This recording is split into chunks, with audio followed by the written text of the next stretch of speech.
She called me broke on her wedding day, so I played her father's final message. They say a mother's love is unconditional until it's betrayed. I raised my daughter with dignity, modesty, and the values her late father died protecting. I never flaunted wealth, never spoiled her, because I wanted her to become a woman of character, not greed. But on her wedding day, in front of chandeliers and champagne flutes, I saw who she had become.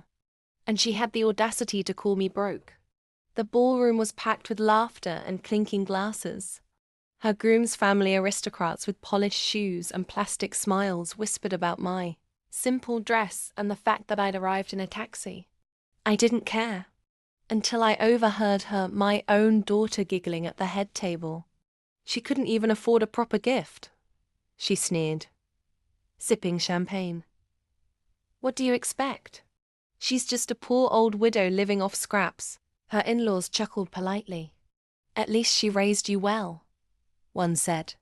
She rolled her eyes.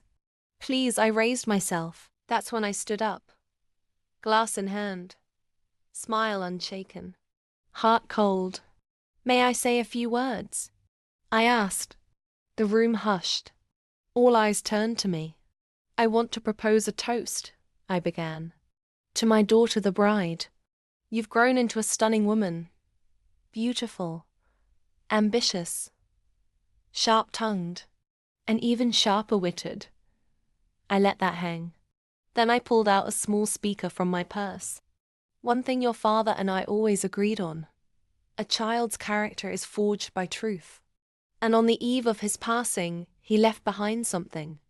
Just in case you forgot who you are. I hit play. His voice filled the room.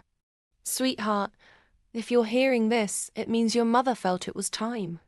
We never told you about the fortune, not because we didn't trust you, but because we wanted you to live a life of purpose. But now you must know, the family trust holds $86 million. You are the sole heir. If and only if you remain humble, kind, and grateful to your mother. If not, everything goes to charity. Gasps echoed around the hall. The groom paled.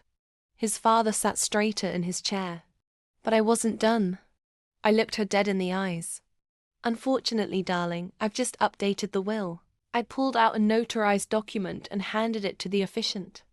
As of this morning, due to your recent revelations, the inheritance will now be split half to women's education funds worldwide, and the other half to foster homes. Her mouth dropped open.